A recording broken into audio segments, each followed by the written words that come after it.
good. Um, Being a GOATA athlete in a water world isn't fair. I still got a ways to go, but for me, You can call me chef. so That's because good I'm stuff. straight in these DE. I hear you, like bro. That's good. Got Yeah, the cheat man. code.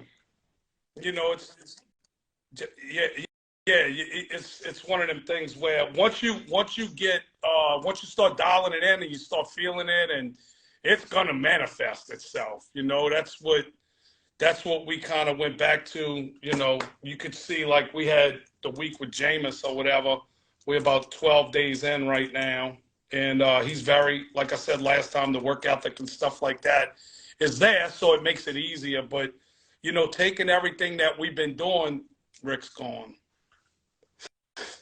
Basically, all of the education and stuff like that, you went out for a minute, but you could hear me? Yeah. I'm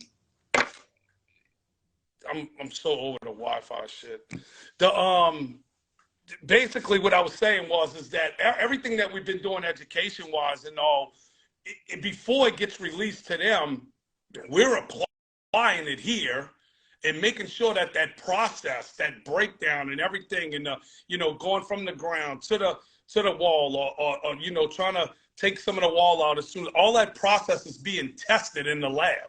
You know, so before they get it, and that was one of the big things that, you know, in the last year that we had to do to kind of clean up the program a little bit, because there was just so much stuff that was out there. It was confusing to the client or the consumer, whatever you want to call them, athletes, you know, and it, like I said, it's for everybody, but you know, putting that recode process in place, building up to the performance side of it is what the last year has been all about. The GOATA was always about assessing and correcting, right? And that hasn't changed for us. It's just now we've built it in a more digestible program for everybody to kind of wrap their heads around, and for everybody to have an idea of, well, where am I in that process of recoding my own system, recoding my own errors, getting out of pain, all that good stuff. So like Gary was alluding to, it's a very simple process of taking somebody from all fours and moving them to a single leg. And along the way, you're always training the durable pattern. So the durable pattern is present from all fours to a single leg. So it becomes repetitive in that sense that you're always patterning inside ankle bone high. You're always patterning back chain dominance. You're either patterning a bow or a corner or a combination of both, leading into a release and reset over the top when you start to travel. So that is the premise of the Recode program. That's the goal of GOATA, is to assess you, to start to correct whatever we see on that assessment through the process of taking you from all fours to a single leg. So what you saw with Jameson is just that process. Like we go into, it's probably not what a lot of people think it is. It's not a ton of landmines, not a ton of sled pushing, it's not a ton of hennies. That's a part of the equation. But behind the scenes, when you're looking at, you know, what Gary and Jameson are tapping into is, you know, a lot of it's been in the studio where you're in front of the mirrors and you're making sure the head's in the right place. And you start with a stick in one hand, and then you remove the stick from Jameson's hands once he starts to feel where his pressure is. And it's a lot of essentially what it would be balance work. You know, you're balancing in the bow. You're balancing in that strong structure that is the bow, so that when Jameis goes to take off in his sprint and he sets that one pivot point down, he doesn't crumble.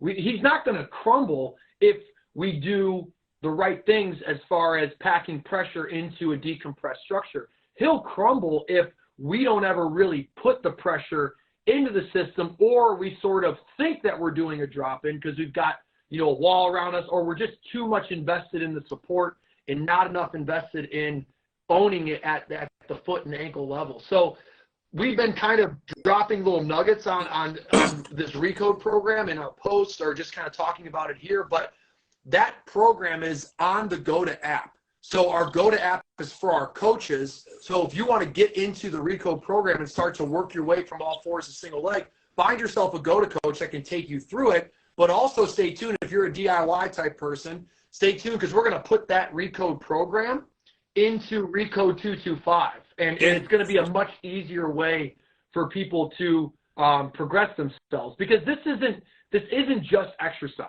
Okay, that's not the goal here. We can obviously take these drills, we can take these patterns, and we can make an exercise out of them. We can get you sweaty, we can get you fatigued, we can get all of that. It can still be your high intensity interval training, but what you really want is you want behavior to change. And people that have struggled with changing their run, even though they've done thousands of drop-ins, well, they're not doing an actual drop-in, right? They're not actually putting 100% of the pressure into one column with no support and seeing who they are.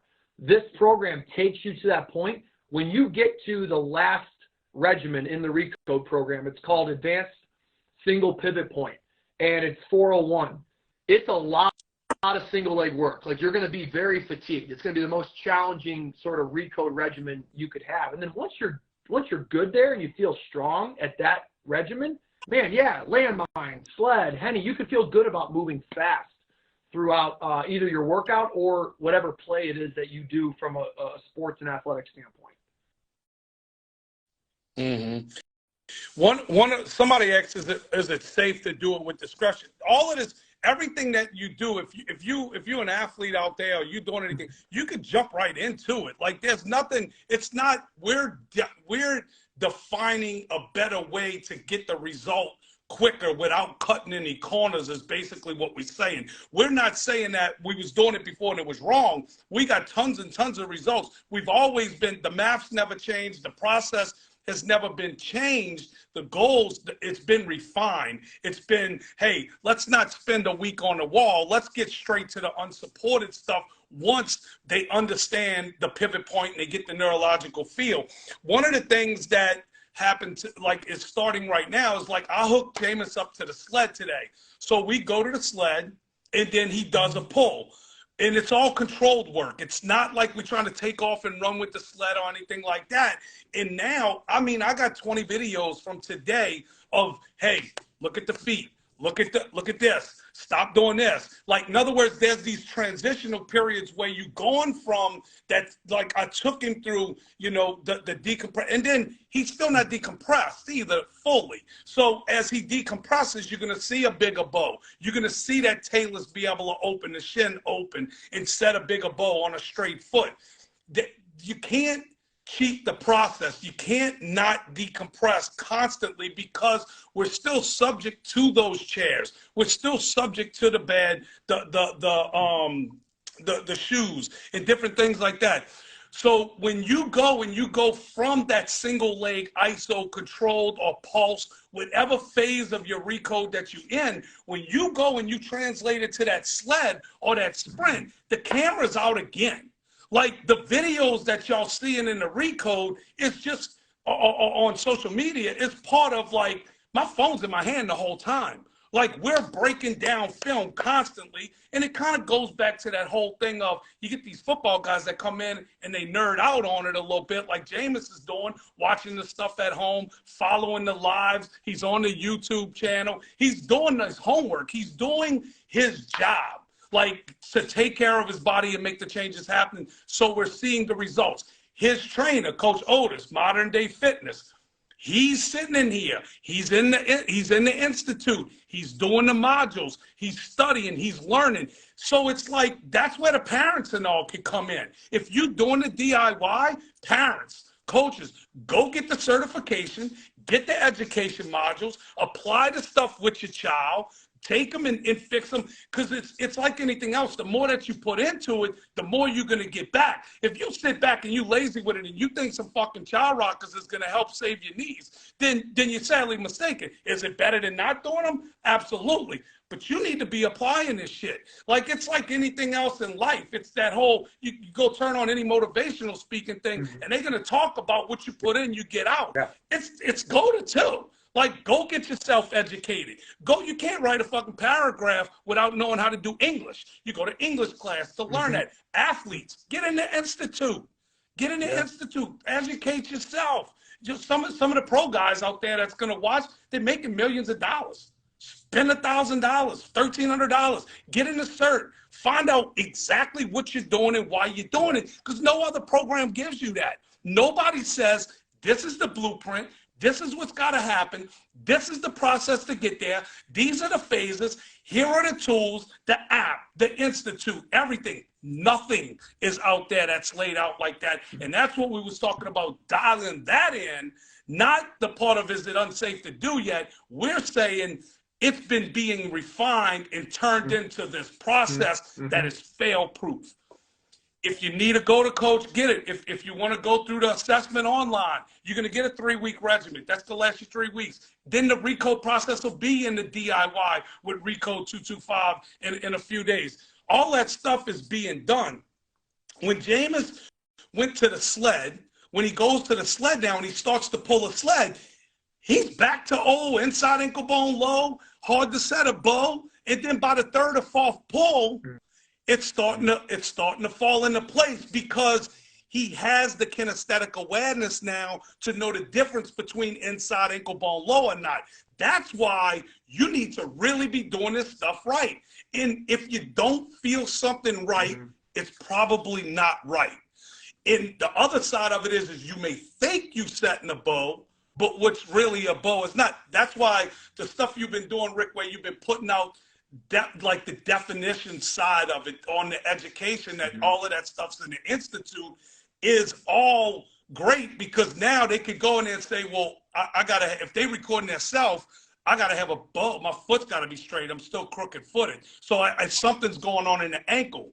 Because one of the biggest things and one of the biggest ways that I've been able to break it down is that what's happening to a lot of guys in the weight room is they going into the weight room and they doing these wide base, they doing the wide base squat, right? They open it up like this and they doing this. Yeah. They're hinging the ankle. The ankle's just going forward.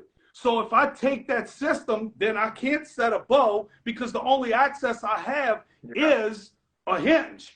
If I'm at least in the weight room and I have to do back squats and I have straight feet and I go butt back and I open the shin and the pressure is here and it's eggshell heels, now I have the ability to swivel open so that when I take that squat and I split it, it is my dig phase. It is the bow. But if you don't have the access, which you get the access through the child rocker, if you don't have that stuff, then you're never going to be able to pull it off. That's why the education side of it is so important. That's why get in. When you go into this thing, don't half-ass this thing. Dive head first into it, you know? Get off. That was good. Those squats look nice.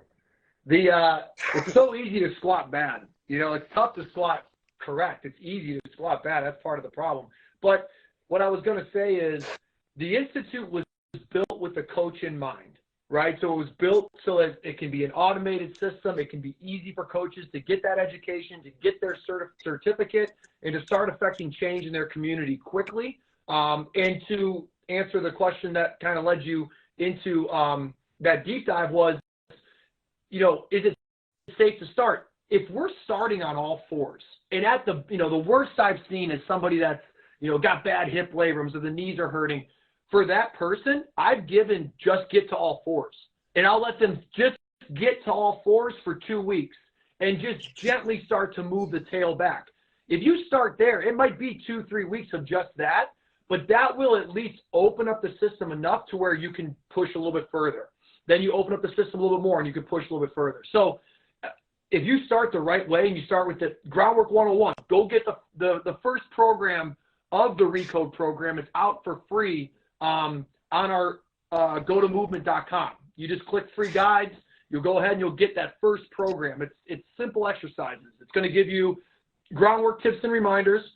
It's going to give you, I believe it's a bow hip stretch, a corner hip stretch, a child rocker, and a crawl up and back. So mostly all, pretty much a 6 pivot point setup, meaning all fours, hands, kneecaps, tops of feet. So there's not a lot of pressure in one pivot point. You're going to be able to disperse it, and you're going to be able to sort of get a feeling for, like, dude, if you're hurting during that first regimen, that first Groundwork 101, then you need to get a go-to coach, or you need to go to the assessment on gotomovement.com, because that means that you might be hurt right now, and we need to go a little bit slower with you. If you're feeling good through that, then it's like, yeah, still get yourself a GOATA coach and tell them that where you're at and have them progress you further. But the Institute was built for the coach in mind, but it's perfect for an athlete or a parent. And the Institute was built not only for the coaches, but it was also centered around, there's so much poor information. There's so much warped information that got thrust out into Instagram when there was kind of the divide over the past year where, you know, some old coaches went out and they teach it wrong. They just do. Like, you know, they can't code. They can't code themselves. They've done thousands and thousands of drop-ins, and they still aren't inside ankle bone high. They don't have any before and afters with their clients. So now it becomes about breath, or it becomes about just good vibes, man. Just have fun. Like, it's not about recoding anymore because they can't do it. So we had to put out, no, this is it. Because it's been Gary and Rick that have been sitting in front of the room, not any of these other jokers. So we've been bringing the truth, and it's been muddy, and it's been warped by people that can't code and they can't do it. And so we're like, we're going to put this thing right. We're going to do it again and send it back out into the world. And we were quiet for 6 months, almost to a year. And then you've seen a whole resurgence of content. That's because we've been building up the back end. We've been building up the Institute. We've been building up Recode 225. We've been building a Recode program. We've been trying to do what was supposed to be done at the beginning. Make this thing simple. Make this thing easy to digest so that it can be replicated in other people. And now you got people that are warping it, and they're making it more complex than it needs to be, simply because they can't execute it and their pride is too big to come back and ask questions. But, you know, they can't put out a Jameis Winston video of a Recode because they don't have a Jameis Winston that wants to train with them, let alone have anybody that they could lift an ankle bone for. So don't waste your time trying to learn GOATA on Instagram.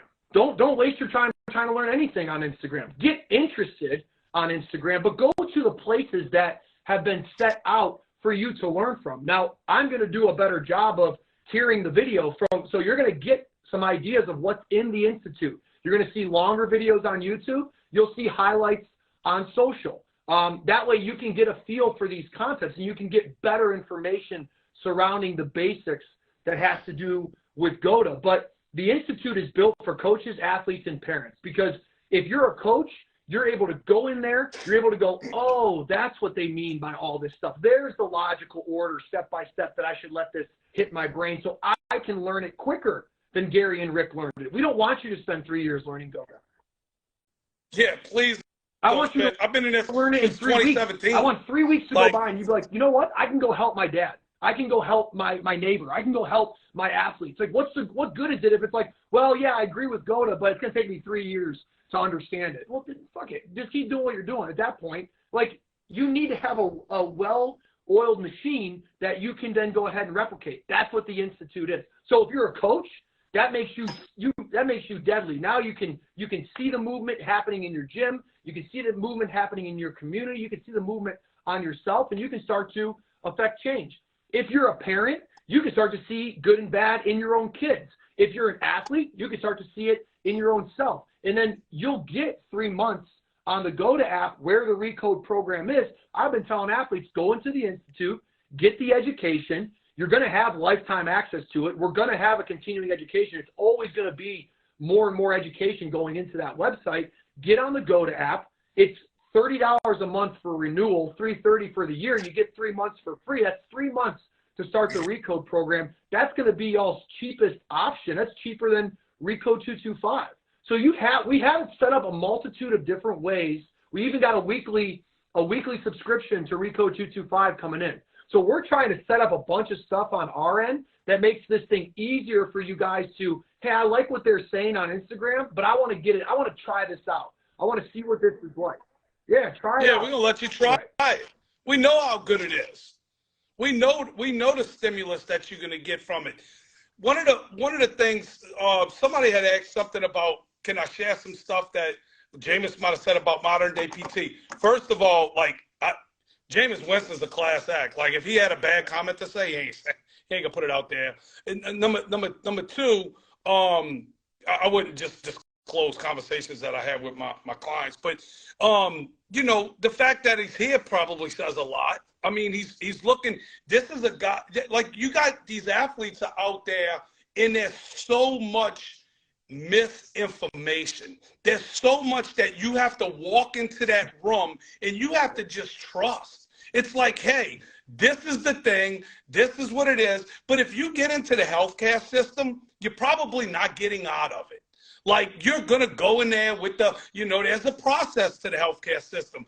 You could be a 15-year-old sophomore in high school and you walk in and you start getting knee inflammation, right? You don't know why you're getting it. You don't know why it happens. First thing that they do, they send you to their trainer, right? It's a vicious cycle here in New Orleans because all the high schools are under one fall. They're all under the Oshner realm. They get up there, they go, it's ice, it's rest. Then it don't work, it's anti-inflammatories, it's rest. That don't work. They come back 2 weeks later. It's well, man, maybe you need some physical therapy. They go to physical therapy and they think something's weak because they're very acute. They pinpoint a problem. They're not looking at it from a holistic position. They're not looking at what the relationship is between the foot, the knee, and the hip. So they don't understand, but they don't have no way to have ever looked at it because the technology that we're using with the slow motion tells us this stuff. So go and look at somebody whose knee moved right.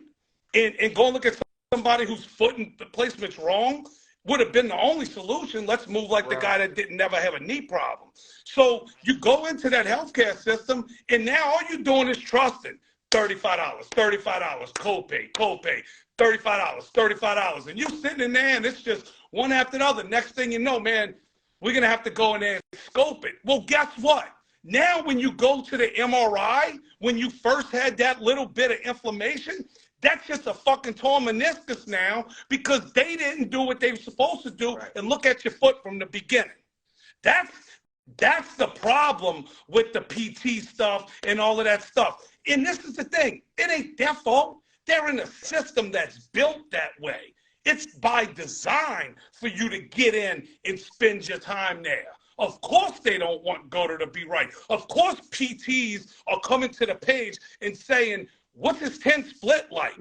What's his 10 split like? Do you think they give a fuck what Tom Brady's 10 split is? Jameis Winston's a national champion. He threw 35 touchdowns one year. He won the fucking Heisman Trophy. And you see us debunking everything that you're doing, putting the info out there, proving the shit. So now his 10 split comes into question? Are you kidding me? That's where it's gotten to? Dude. That's the PT world. We know, you know why? Because the PTs that are woke are coming. They coming. We got a bunch of PTs that's in here. And it ain't that they mean to do this stuff. It's not like they bad people or something like that. They don't know no better and they don't care to know no better because they're in an environment, right? You're malleable. You're going to believe what your environment tells you all the time. That's why your parents told you watch who you fucking hang out with. Well, the same thing applies in the real world, in everywhere, right? So you're in this environment where, man, go to stupid. Yeah, go to stupid. Yeah, go to stupid. But then one of them leaks out and he goes, wait a minute, I don't know. And next thing you know, he's over there doing the GOATA shit. Dude, the shit's crazy. That's a good one. I'm fired up today, bro. You ending, when you go through that realm, as I did it, you ending with a knife, a shot, a pill. Like a knife, a shot, a pill. In some way, shape, or form is coming to you. And look, I've been to the highest level. I've had so many different assessments of different kinds, and nobody ever told me what Gilly and Gary told me. Like, nobody ever said, look at this, look at that. Nobody had the right map. We just released a little quick clip from Lab Weekend. We were talking about, we have this sort of National Geographic mindset where we're going to sit in the bush. We're just going to watch the durable versus the fragile play out. Then we're going to look underneath the hood and then kind of confirm with the anatomy what we see from a dead body, what we can see when we are able to chop it up. But first, we had the original piece of information, which was, how is it moving through space? Yeah, like I need that one to come in through that way. Whereas what happened originally with the musculoskeletal system was they took the dead body, they laid it on the table. That immediately removes the thing that system is moving, which was the pressure. So now the most important piece of the information for me to decide on whether it's durable or fragile, the pressure, I don't get that piece of information from a cadaver. So now I make a ranges map, I make a planes map, then I stand that body up, or I take somebody else and I say, hey, mimic this map. And that's what we've been doing. We've been mimicking a map of a dead body that's not moving pressure, and then we're messing up how we actually move pressure. It would be like trying to understand the cycle of the cardiovascular system from a cadaver. Well, the blood ain't moving through it, so I'm not going to get the full picture. It's going to give me some idea of what's there, but it's not going to tell me how that system moves that thing. So I've got to have both. I need the cadaver, but I've got to have the slow motion, because without the slow motion, I can't see it in real time. I can't see the pressure move in and out of the system in real time. It's too fast. Like, we spent this last weekend at Lab Weekend on Friday, and I'm showing them maybe a 5-frame window of, like, as a coach, you got to be really good on these 5 frames. You can't mess these 5 frames up. There's other frames that are going to create the bigger picture, but these 5 frames of absorbing pressure to transferring pressure, I need your thumb to be really good at just clicking 1 frame at a time, because your diagnosis there and your understanding there leads to a really good assessment and a really good corrective routine that actually gets a body that can then fly through space, put that foot down, and you don't keep seeing that buckle at the inner ankle bone. So it's so highly detailed that it's so simple. Because it's so simple, it's so easily missed. And that's what's happening with GOATA is you have all these people doing drop-ins. They're not good drop-ins, guys. They're just not. There's more bad drop-ins on Instagram than there are good ones.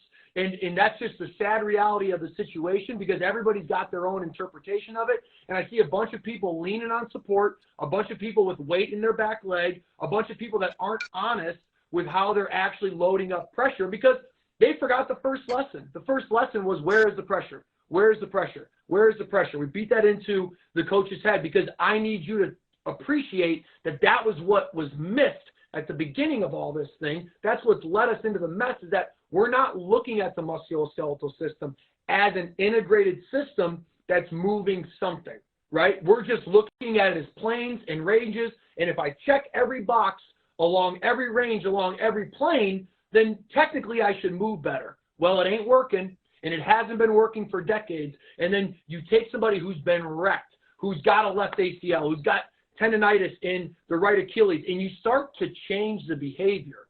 And guess what you get for free? You get the chronic pain to fall away, right? You get a lateral calf to start to pop. You'll get your aesthetics. You know, we've got this problem as athletes and as coaches where we think explosive, we think speed, we think endurance, we think aesthetics.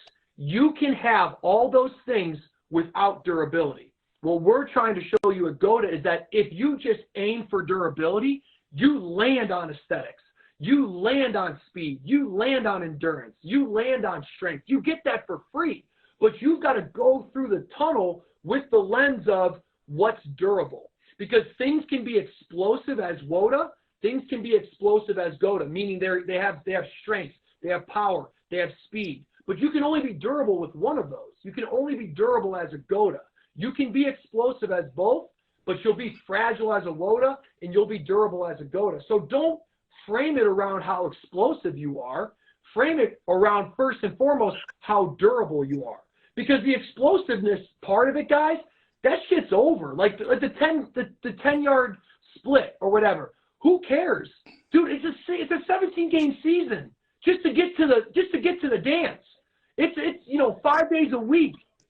We got caught up in that marathon. one rep No max. matter what you're doing, life is a marathon. All sports are marathons. You've got to keep stacking the days. We forgot that. We became all about this number. We became all about this one rep max.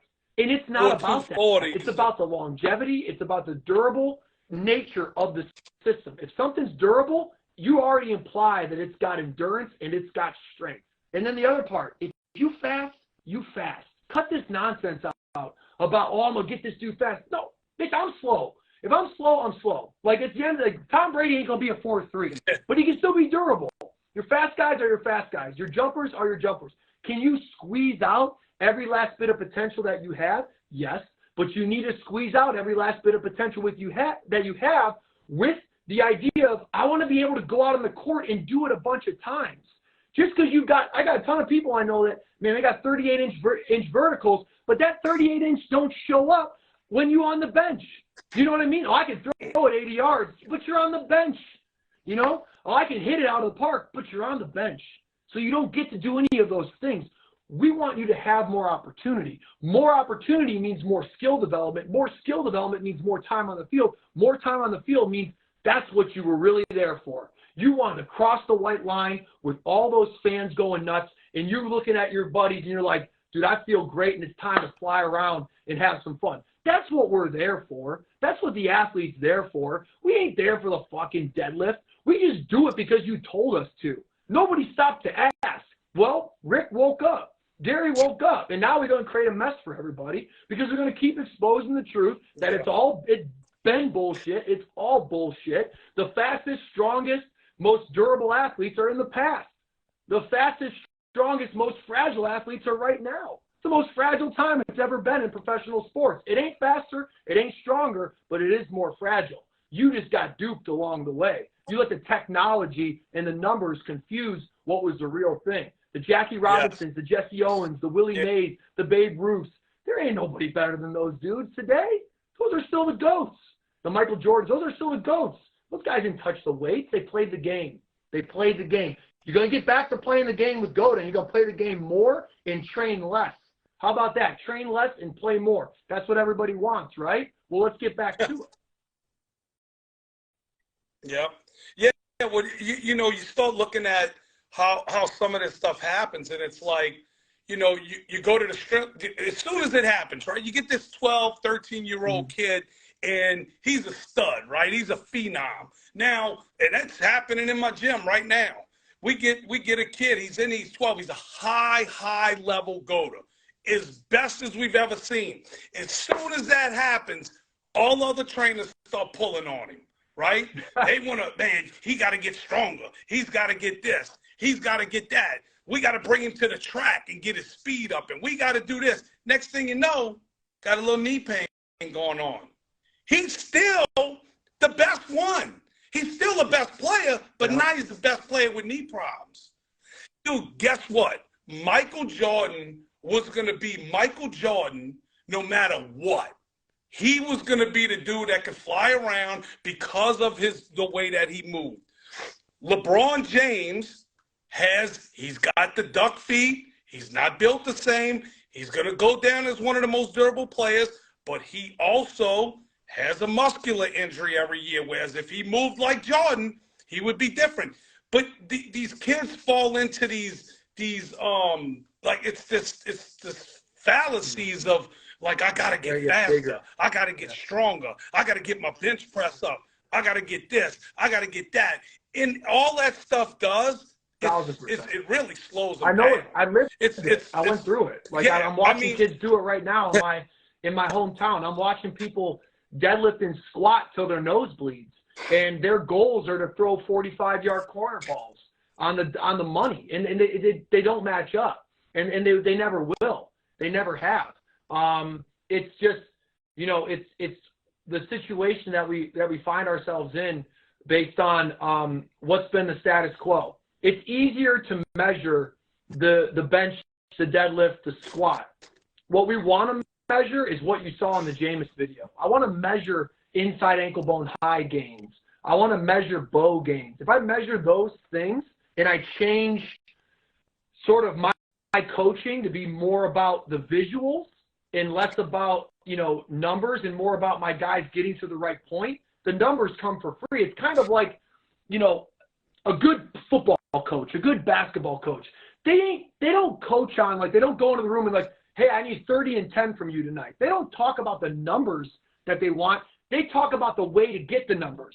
They talk about the skill set and the little nuances of the game to put you in a position that over time, your numbers start to stack. Like when you're sitting in there and you're with a really good quarterback coach, he's talking about the way you're controlling the top of the drop. He's talking about the way you're organizing your feet around that specific rush. He's talking about the way that you're placing your eyes. He's talking about what he's seeing on tape. He's not talking about, oh, you had a 300-yard game. That stuff comes from all the other details that you talk about from the slow motion video. We just want our strength coaches, our PTs, our chiros, all those people, we want them to be position coaches, right? And the sport or the skill that your athlete plays is movement as a whole, just as a human body was designed to move forward. So now you do have a skill that you're getting better at, which is watching slow motion, but you have a skill that you're assessing. You're assessing their ability to bow and to corner. And inside of that assessment of their ability to handle that skill of loading and releasing pressure, you're grading their compression or decompression, more or less. You're grading inside ankle bone high versus inside ankle bone low. Inside ankle bone low is going to be compressed. You're grading back chain versus front chain. Front chain is going to be compressed. So you're just looking at this whole equation in a different way. And if we look at it from that lens, what we're finding, what our coaches are telling us, Carly mentioned it just a second ago, is that she feels like she's ready to affect change. Like they're ready to help people sooner. Yeah, you don't need all this like, oh, I got to go to a 4-year school. No, you don't. You don't need to know any of that stuff. You just need to know the behavior. You need to know. It would only help you. Well, if you did, it would only help you. We wouldn't even be relevant. Right. If you have that information, it only helps you with GOATA. You could argue sometimes that it doesn't help because people are entrenched in it. But it shouldn't, it shouldn't slow you down. This is something where anybody can walk in. Anybody can walk in and start to learn this method. This is just observed. It's just observed behavior.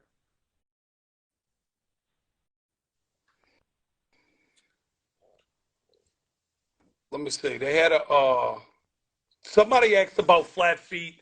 How to fix flat feet? Well, that's more than a conversation on IG Live. One thing is you got to change something if you got flat feet because it's typically a behavioral thing that created it. And it could have been, people look at it as maybe a genetic thing or something. It's not necessarily a genetic thing because if your dad's duck-footed, you're probably going to be duck-footed. If your mom's duck-footed or whatever, you're probably going to have some type of mimicking type thing that's going on in the household your whole life. So you kind of I could tell you this. I could tell you that everybody that I've fixed their flat feet that's gotten arches, not one of them, every one of them came in like this, and they usually front chain too. So you're getting this with that, which if you stand up right now, put your feet like this and push your hips forward, you can feel the pressure collapse the feet. None of them's come in like this, not one of them. So I know that there's something to do with that, like a cause of it. And then somebody else had asked about if we get athletes that's coming in off an injury. Yeah, we getting both now. I think people starting to understand the injury prevention side of it. I've had a couple of guys like Adafe Owe and all that I worked with this year come in, and he's like, dude, I ain't got to throw a bar on my back. I'm with it. Like, and this is a 4.32 guy 4.36 guy at his combine, if you want to look at numbers. And he sends me a message once he gets to camp, and he's like, dude, I'm blowing him off the line. I've never been this explosive out my stance because I took the false step out of his game. A lot of that stuff is different things like that. They get in these little injuries because of the way that they train it. Meaning, just an example is if I got a guy that's playing a linebacker position like Owe, and I just have to clean up Baron Sorrell with it. They go in the weight room, everything's heels down training, right? So now they're programming neurologically that I got to put my heel in the ground when I explode. So that's what the brain knows. So in the DBs, you're going to see it in the T-step instead of a good bicycle kick. Because if they bicycle kick, then this is going to happen, and they're going to have some type of, it's either going to affect like a PCL or something like that, or some kind of meniscus thing, or they're going to overextend the Achilles after they've been inside ankle bone low. So you take inside ankle bone low, and you get that little bend in the Achilles, and then you go heels down coming forward. That's what's happening in the basketball world. That's why these dudes pop their Achilles and have all the knee problems. Everything heals down. But if I take a guy like a Dafe Owe, who's already a 4.36 guy that's been training on his heels his whole career, and I bring him, and if he's in a stand-up position, off the edge or something like that, and he's training heels down, when he goes to go forward, he's going to drive the heel down first. Or if he's in a position where he's boxing it in and he goes to take off, he's going to have to false step to go forward because he has to put the foot back to get to heel to the ground to go forward. Where when I put you on the balls of your feet, now I get the false step out of there, but it also is removing the risk of the injury because I'm not going forward and backwards at the same time and taking a piece of tissue that's done been beat up, destroyed, and isolated in the gym and using it the wrong way. Coach whatchamadinkey from Coach Otis, Jameis has got a trainer, mentor guy that's, like I said, he's getting certified. His whole team's in. I've met every doctor he's had. I've met everybody. That's mostly everybody that's on his team. And everything is, there's a group, we're texting. The body work guy's working on his ankles to decompress them for me. You know, this guy's massaging this. Whatever he had issues, now he has a team in place to fix it. But Coach Otis was saying what happened is when we explained, and you had a post about it, we broke down in the training industry the harmony of the body. We took it away by isolating and dissecting and chopping up and all of that stuff. If that wouldn't have been done, and we wouldn't have looked at it like from a PT lens and said, hey, he's got a weak glute, like that was the Odell thing, right? Odell's got a weak glute. Yeah. No, Odell can't set a bow. So if you could set a bow, then the weakness goes away, but it starts at the foot. You can't go do glute exercises to fix a weak glute. That's the problem. That's where the PT stuff got confused or whatever. But going back to the Dafe Owe thing, you not only fixing the injury side of it possible, because he had all of the back chain symptoms, right? He had the hamstrings, he had the lower back, he had all that stuff. When he's on that edge, now he's explosive because everything's being done off the balls of his feet. And then that guy was one of the injured ones. He was having some trouble. He wasn't hurt yet. The other injury was Dre Cisco played. He had a sting on his shoulder, so he missed 2 games for that. Like, we're not taking away the contact injury. Micah Parsons, he had the back and the hamstring stuff. He had a little bit of a groin issue, but he never missed no time. Who else we had this year that came in off of injury? Way back in the early parts of we tried to get him right. His foot was real locked up. Yeah, he had the Jones fracture. Remember that he was coming off of, but he went right back into into the whole linear speed training. To kind of hit on what you were talking about with a weak glute, a weak so and so. Yeah. Somebody asked about compensations. So the compensation is the WOTA. I think it's funny that we have this world right now in this industry where apparently any movement is okay, right? As long as it's strong. But those same people will also say that there's compensation. Compensations from what? Compensation implies that there is a design, that there was an original set way, and now you're compensating off of that original design. So your compensations are stemming from or are your WOTA behavior. Right? Those are your compensations. And yes, you can be explosive with compensations. Yes, you could have some endurance with compensations, but you don't really get that longevity. You don't get the most out of yourself, right? You don't get to load the tissue exactly how it was designed. So instead of being at 100%, it's maybe 80%.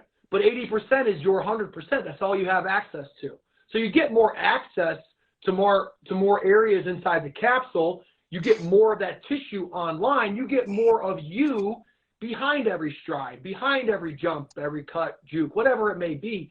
You get more of you behind all of it. So you're more powerful, right? You play bigger than you are. And then you've got the longevity to go with it. So the compensations are real. And you'll use them because, remember, it's when you get into sport, it's fight or flight. Like, your body's going to do whatever it needs to do for that one moment in time, that one play, to get the job done. And it will do that until it breaks down, till it pulls a calf or it blows an Achilles or whatever it'll be. It'll just keep going and going. It's resilient. You know, it's not smart in the sense that it's going to auto-correct you. You've got to just kind of assess, observe, and then train accordingly, is what we used to say. Somebody said, you know, high arches, WOTA with high arches. That's where I would say, don't just let the anatomy, the outer appearance, be the only thing you're taking in. So, you know, you could have a high arch and play an inner ankle bone low behavior. A lot of that's genetics. Like, I use my wife as an example. Her, you know, her dad, her grandpa, her sister, they have a more high set arch, right? So the foot just more so shaped that way. But when you watch the foot behave, it's behaving inner ankle bone low. We've seen people that don't have as high of an arch, but they're playing inner ankle bone high. So the anatomy can give me a little bit of information, but I'm not going to let it be the only piece of information, or I'm going to use that information with the slow motion video. So the slow motion video becomes really the cornerstone, and then I'm going to let all the other information kind of create a better image for me. Like, you know, Gary said, we want that information from, you know, James's camp. Like, hey, what muscles are, where's the sore spots? You know, where's the you know, the joint capsule, you know, failing him? Like, that information gives you a better understanding of, you know, what you're seeing on tape, as far as the patterns will play out from an injury standpoint, corresponding with what you see on tape. But you got to have a cornerstone that you're working off of. GOATA's going to use the tape. Yeah. A model. Yeah. Yeah, and that's what you know, with there's a tendon that runs from the, like, right inside the glute to the spine, that if you're trying to get somebody into their back chain and they've been super front chain dominant for a long time, that tendon almost becomes like a piece of bone.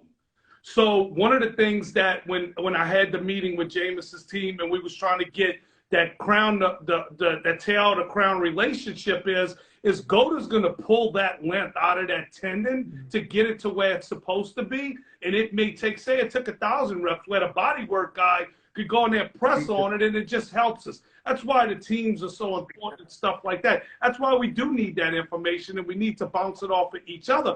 But the thing is his body work guy believes in our blueprint too. He's not somebody that's going, no, GOATA's wrong. He's somebody that's saying, this is how to line up the training with what should be happening with the body. But somebody asked about the psoas region or the hip flexors and stuff like that, and they dropped a couple of medical names, but I don't like, one of the things that I always said I would do is never get in all of that stuff and always keep it to where, you know, a high school athlete, because they're the most vulnerable, right? They're the ones that's got to fall into the trap. Some of that being inactive or something, or some of those muscles not working. So if you take somebody that don't bow and don't corner, and they got all of these issues, right, and they just kind of duck-footed and they don't have any kind of action in the hip, well, those muscles might not necessarily go weak, so to speak, but they're not being accessed or they're not being used. So when you start repping that bow and that corner out, then you'll start to see those muscles turn on and do their job. And then it's relative to strength, it turns back on quickly. A lot of times when I get guys in here, their first set of drop-ins are terrible. Like from a strength standpoint, like actually holding themselves into the position. So if you take, you know, the old linear concepts and you looking at somebody travel and all we working is that piston system, then, you know, something's going to get locked up because that's how they train it. Whereas if I turn you here and now it's a bow and it's a corner and the behavior changes, this whole area of the psoas and all that stuff starts to change. The behavior is what actually makes it strength. So if you look at the crawl pattern, the baby did it in the crawl pattern.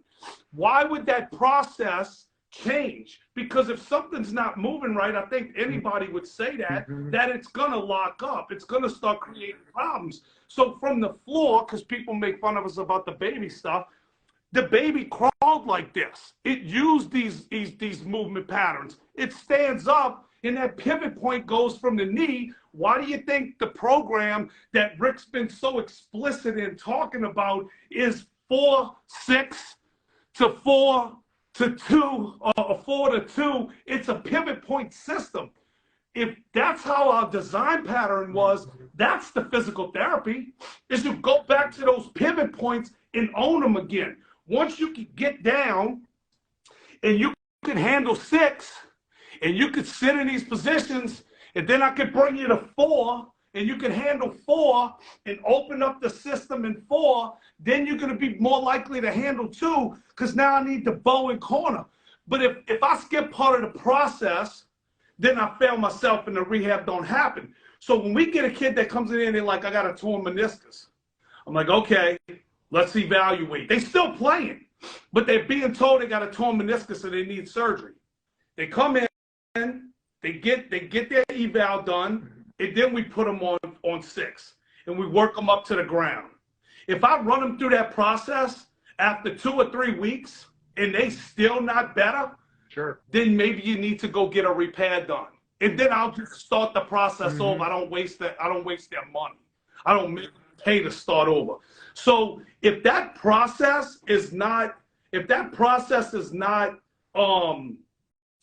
how do you say, if that process is not implemented in that order, you're going to miss something along the way. So when you got somebody that's dealing with a hip flexor, you put them on the ground, you recreate the behavior, you get them to crawl, you get them to move. It starts happening immediately. It happens on the ground. By the time you get them to here and they have the ability to open the shin and sit down into the squat, well, you're already starting to work it. Now you're starting to move them through their drop-ins. Of course, they're going to be weak in the beginning because it's a new stimulus. But once you turn it back on, the strength just falls right into place where it should be. Otherwise, they wouldn't be able to. That's a good point. And then, how long you got to stay at 6 points versus progressing to 4 to 2 to 1.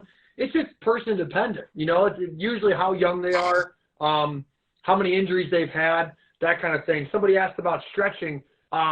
We have a term that we use. We call it inside ankle bone high suppleness.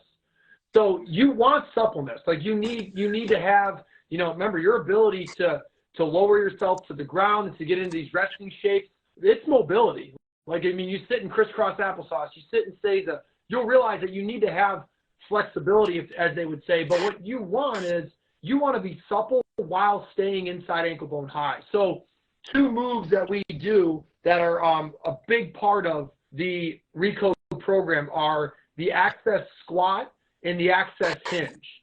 So those are basically taking your standing column assessment and then just saying, okay, if I'm going to build pressure into the system in a squat, what's my behavior look like? And then if I'm going to start to transfer pressure to the ground in a hinge, what's the behavior look like? So we do a lot of work with the squat and the hinge to help really get more space on that back chain. So you'll see a lot of people come in, they'll try to do a toe touch, and it's just like, it's almost like an accordion. Like the whole system just has no space. It's really cramped. They got to bend their knees a bunch. They got to round their back a lot. They can't get their hands to the ground. So the access hinge does a lot to create suppleness, inside ankle bone high suppleness. Same thing could be said for the squat. Like people will start to go down in their squat in our assessments, and they can't move the hip back and can't move the hip back and keep the inner ankle bone high. So the hip shoots forward, the knees fly out over the toes within the first quarter range. The heel shoots up, just no back chain suppleness. So a lot of work goes into the access squat and the access hinge. But like Gary was talking about at the beginning of the Recode, when you just get into all fours or you just get into 4 pivot points, you're doing a lot to loosen up your feet and your ankles. Like you really are. And you'll notice that when you start this go to work. You're like, man, my foot and my ankle is like sore just from doing something as simple as getting into all fours and doing child rockers. So I would say that, yes, flexibility, stretching, like those ideas are still relevant. It's just with the understanding that if I'm flexible inside ankle bone low, if I have suppleness but it's inside ankle bone low, then it's really not, flexibility or suppleness that I'm going to be able to use in a durable way. So you want flexibility, you want suppleness, Yes. but you want it to be inside ankle bone high so that, you still don't hurt yourself. So flexibility can fool you. That's why we have the inner ankle bone high as really one of the benchmarks in the assessment. Yeah. Well, yeah, because of you could be a contortionist, a lot of right? You contortionists bend come through. yourself up. Yeah. So we do see that a lot where they go inside and go low, but they can sit into a squat because all they do is stretch. But somebody asked about, can GOATA movements be superior to specific table work and table work activations? Let me say this. If you move GOATA, you're less likely to have to go and do a lot of body work and stuff like that. However, if you don't have GOATA and you do table work, you'll find those people are always doing table work. Whereas when you put the GOATA in with the table work, or you put the table work, I do table work. Like I do some manual therapy stuff here with the Electron Plus and things like that. There's certain stimulus and things like that, and blood flow and getting those vitamins and stuff to the body that help these processes. They could be married together. Tons of our coaches are massage therapists and body work people and stuff like that. Now that's not the traditional, somebody's got knee problems, give them glute bridges because they got a weak glute. That's not that. With the I wouldn't say anything superior, but I would say if GOATA is the blueprint, then GOATA would be the end result that we're all trying to get to. If you can bring some things in to get to that point and then keep it, that's what you want to do. You want the body work part. And then a lot of these body work people are getting it because some of them are working off the wrong blueprint, meaning they come to GOATA and realize that's how the body should work. So they say, hey, you got a bad back, you're 60 years old, they dry needling, they doing this and that. Here's some child rockers to throw in there. So now somebody that's spending every penny, dude, people are out there that actually care, and they just not trying to make money. They want their clients because you're going to keep that client. If you're doing body work with them, it feels good. They're going to keep coming back to you. That's a whole nother world of manual therapy and stuff that GOATA is great for. We got huge, look at Arthur. Arthur's one of our better coaches. Arthur's doing the Electron Plus. Jake Naderman's doing it. I think Nat just got if I'm not mistaken, just might have got one. Use all the weapons at your disposal is what I would say. If you're a high-level athlete, you've got to speed up recovery just because the normal wear and tear of a game of just bumping and falling and getting back up and the DOMs and all that good stuff. Like, you still want to flush all that out and be the freshest you can be for that first practice of the next week. So you're on a tough schedule. Yeah, demand is much higher than let's just say someone who's working a 9 to 5. But that's someone that's working a 9 to 5. They're always being brought back into that WOTA. Like, the reality is we're all just, right now we're sitting in these chairs. We're going to get on a flight, or you're going to sit in the car for an hour, or whatever it may be. Use all the weapons you have at your disposal. What we're noticing with a lot of those manual therapists is that they're now getting quicker responses with their clients, right, where they're getting lasting responses, and they're not losing that client. That client's indebted to them, or if anything, that client's going to go sing their praises. Now they got 10 more people, that are interested in what they do because they're getting such different results than everybody else. So it's a great compliment. It's a world that. Somebody asked about QX. Rick, you know what QX is? I'm unsure of that. They're QX. Maybe I don't know. Maybe they call it something I'm not thinking of. I don't know. Surgery. Oh, surgery. So if someone's got surgery. Oh, muscle. The guy, Jonathan, muscle activation. So MAT is one of the guys that actually works with Jameis. And then another great MAT guy, Eric Goodman, is Jameis's MAT. He's got the muscle activation stuff. And he actually has been, he follows the GOATA model. He does GOATA. He's on Recode 5. I think he might have just signed up for the cert or whatever. Eric Goodman,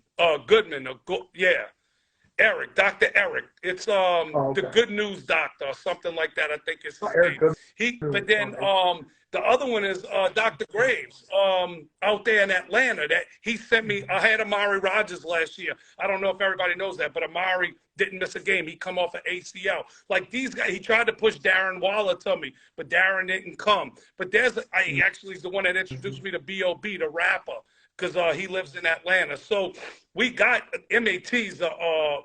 Apparently, I don't know a whole lot about it, but they're trying to activate stuff.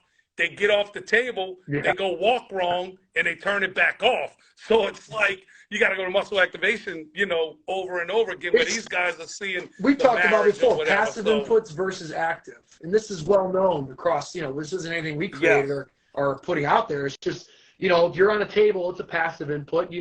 Passive inputs aren't they're not worthless. Obviously, they just need to be stamped with something active afterwards. So a lot of the time, obviously, maybe somebody would start on the table, then go to GOATA after that. And then you kind of stamp your work and you kind of use that cycle to change behavior. That's what, is usually sort of the playbook for a coach.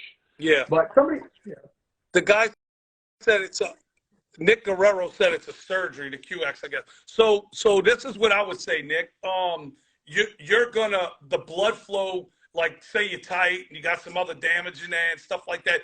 Doing like I said, when I do a personal recode with somebody, if they reach out to me pre-surgery, then if there's some things we set in place, that would be the first 2 weeks anyway. And I may let them work them 2 weeks, have their surgery. When they get to the point where they start to kind of jog again, at least when they go into surgery, they're already in a decompressed as possible state. We try to make it as comfortable for them so that through the recovery, because most of the time you have physical therapy like the next day or the day after or something like that. They want you walking on that thing and moving around as soon as possible. So going into it, as GOATA as possible is going to help the recovery time on the back end and make that physical therapy much more comfortable. If you're looking for something like that, you can inbox me or whatever, or try to find you a GOATA coach or whatever.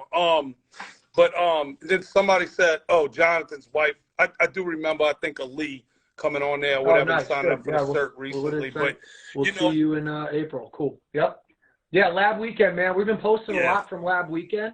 And that's included in your institute purchase, and like how many times we've had tons of parents that get the cert and they come up and share their story and it's like, I don't really train anybody, but I got 4 kids.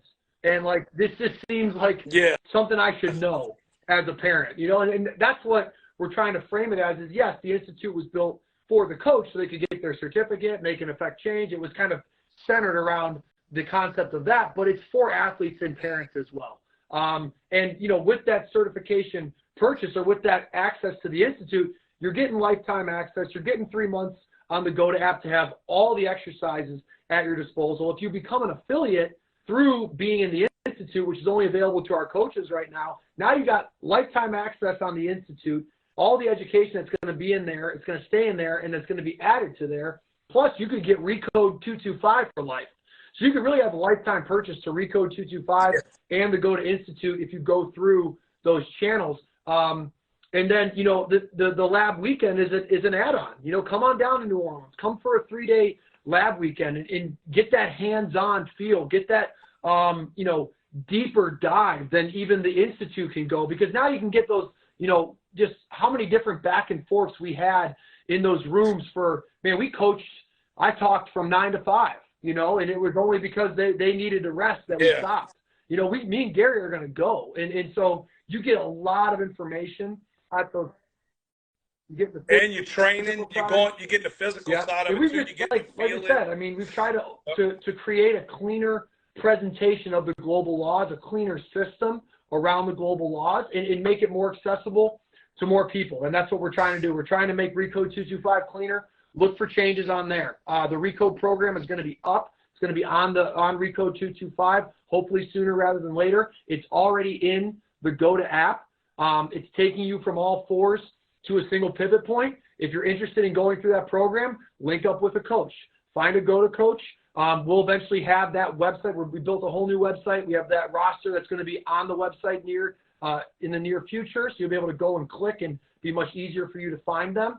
The other side of it is the Institute. The Institute's got 40 plus videos and PDFs of education. That's the go-to education.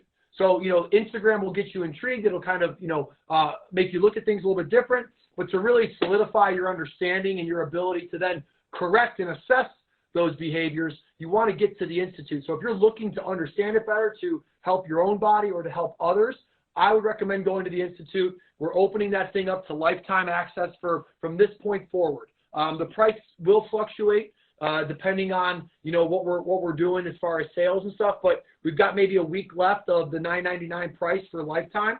And like I said, you'll get 3 months on the GOATA app with that as well. The GOATA app was built for the coach to invite clients, but we've had athletes, we've had parents that they have access to the app. They don't invite anybody in, but they use it for their own workouts. So, there's a lot of resources here for you guys to, to learn from, and we're going to keep doing a good job of, like I said, tiering video. So you'll notice if you go to my stories or my feed today, you'll see that there's a little video on the foot and ankle.